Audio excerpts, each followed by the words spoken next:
No, I think in this format, you've got to have that flexibility. I think batting order, I believe, in this format, apart from the openers, it is very situation based. As far as clarity, that is also very true. You've got to have that clarity, but that clarity should be not on batting numbers, but what situation somebody is required to bat. So I think the clarity from in this format should be more based on match situation rather than numbers. So, well, yeah, I mean, listen, South Africa is a very good side, well settled side, well rounded side.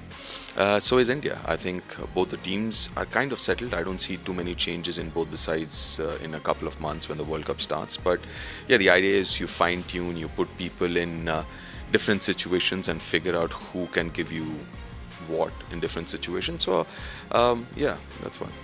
Also, sir, the current form with the India's two important pieces of that puzzle, one being captain and the other being vice captain, though there's Yeah. no doubt about the quality of the two we have seen over the years Yeah. what they can do. But is that a thing that still bothers the Indian team and have to shuffle a lot? Because I won't say bother, but yeah, ideally you would want them to start firing.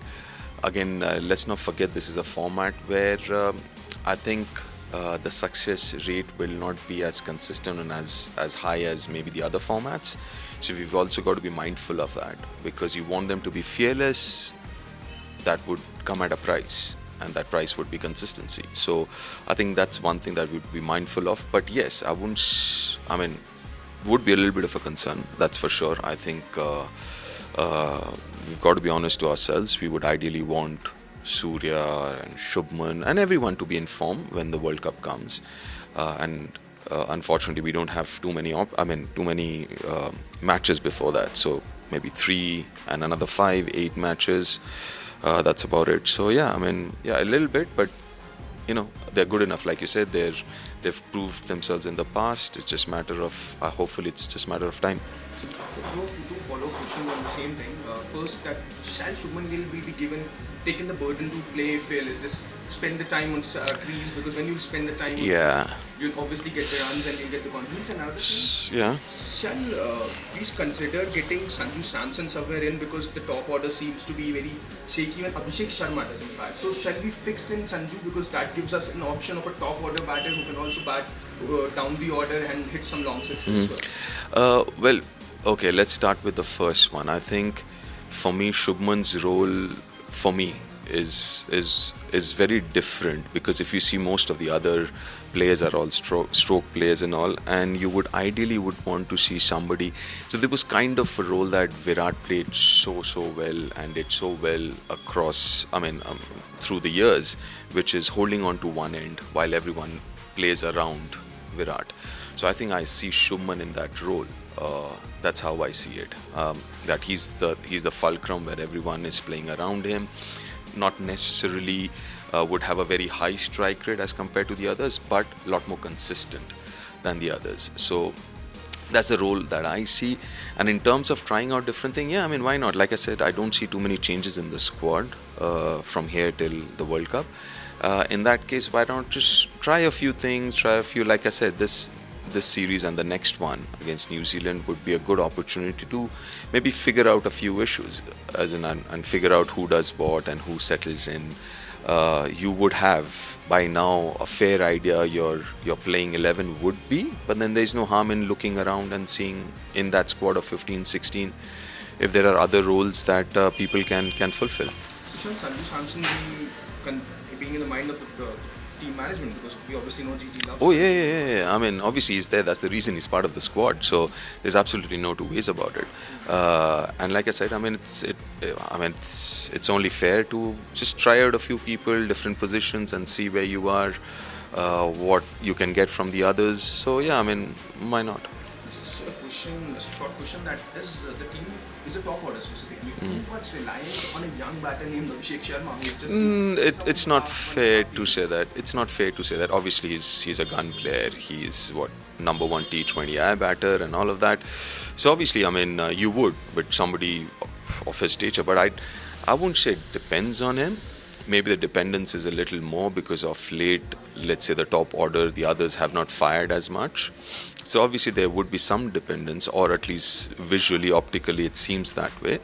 But yeah, like I said, I mean, sooner or later, everyone will get into form, and the others will start scoring runs as well, and then it won't be um, um, as is right now. Changing the format a bit actually. What happened the two match before was Virat and Rohit show that happened at three different venues. So I think they've shut all the critics up. But are they all set up, geared up, gunned up for the World Cup? Because now they'll be playing Vijay Hazare domestic. Yeah, I mean, listen, I mean, it's not shutting up critics. I think I think most of the people never had a doubt in terms of what they can do or I mean, they are absolute giants of the game. So I would be quite foolish to doubt their credentials. So I think that was never in doubt in terms of what they can do. The big question is sustainability.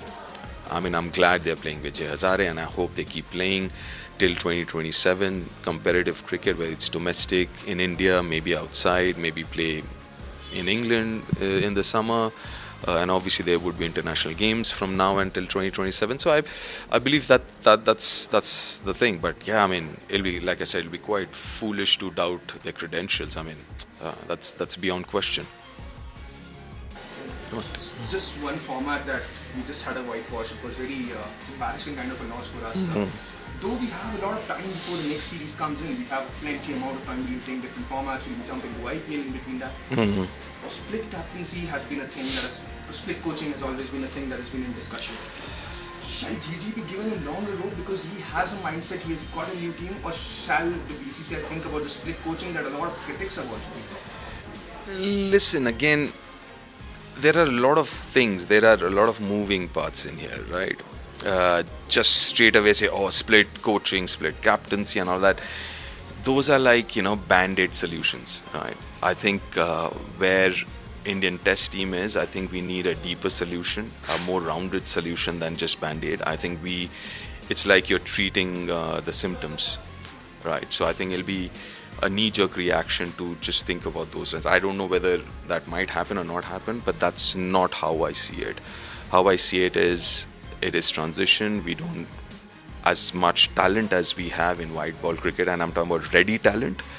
I'm not too sure we have ready talent in red ball cricket. We've got to understand that this generation, they grow up playing on white ball cricket and the transition happens into red ball cricket, unlike previous generations where we grew up playing red ball and transitioned into white ball, right? So there has to be a process of finding the right talent, groom them, mentor them, and work with them. So I think it is a lot deeper, the solution, rather than superficial as I've heard some of them saying, change this, change that. Again, I mean, that is, for me, that's a band-aid solution, and we need more than that.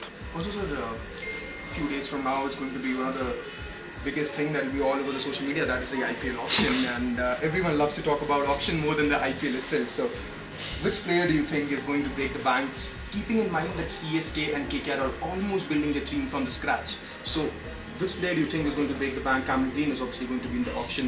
Liam Livingston has been blow hot, blow cold in the IPL format. So you think which player can be the bank breaker? Well, obviously Cam Green, because obviously there were these rumors that he might not be bowling, because I think on that list he's with the batters, not with the all-rounders. So there was this rumors, but I think that has been clarified now. He's going to bowl in the IPL. He's going to be, as an all-rounder. So I think for me, would be the number one, because you would need someone like him. Liam Livingston, even though it hasn't been a great last few seasons in the IPL, but yeah, you know what he can do, and especially that number 5, number 6 batting positions, and 7 for that matter, they are very, very crucial. Finishing. Let's not count out someone like a David Miller in there as well. He's been released. He looks in good nick. He's got a few more games. Or maybe the last game we saw him, he seems to be in good rhythm as well. So yeah, I mean, you're looking at those guys, but let's not forget there are quite a few Indian names there as well. Someone like Prithvi Shaw, Bishnoi, leggies, and then the next generation, the Karthik Sharmas and all of them. So yeah, it'll be quite interesting actually. But yes, an all-rounder like Cam Green would be on the top of the list of a lot of those franchises. Last two questions. Biggest trade, I think the biggest trade in the history of IPL was Sanju Samson switching to a South team and Jadeja going to Rajasthan Royals. So, is CSK going to think about Sanju being in the leadership role, or shall they continue with Ruturaj Gaikwad, considering Rutu has not been the best of the choice? He has not been... It's difficult to get somebody very new into the setup and straight away lead the side, because someone like CSK, they have a template, they have a philosophy. For someone like Sanju to come in and start leading would also be unfair.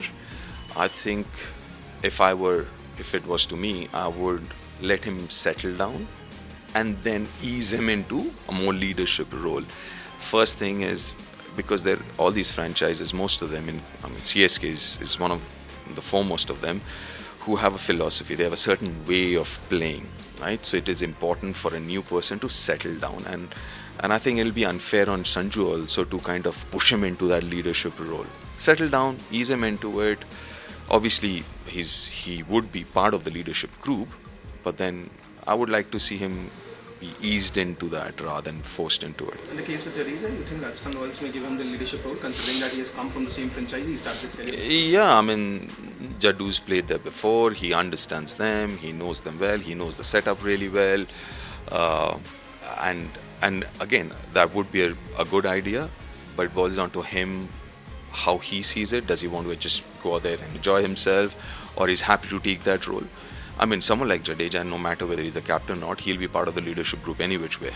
But does he officially want to do it or not? I think it's up to him. It'll be a really good idea if he does choose to do that. Yes, that's a shot. Cricket की हर बड़ी खबर, Lovely shot. हर बड़े update और live discussion के लिए जुड़िए मेरे साथ सिर्फ India TV cricket YouTube channel पर।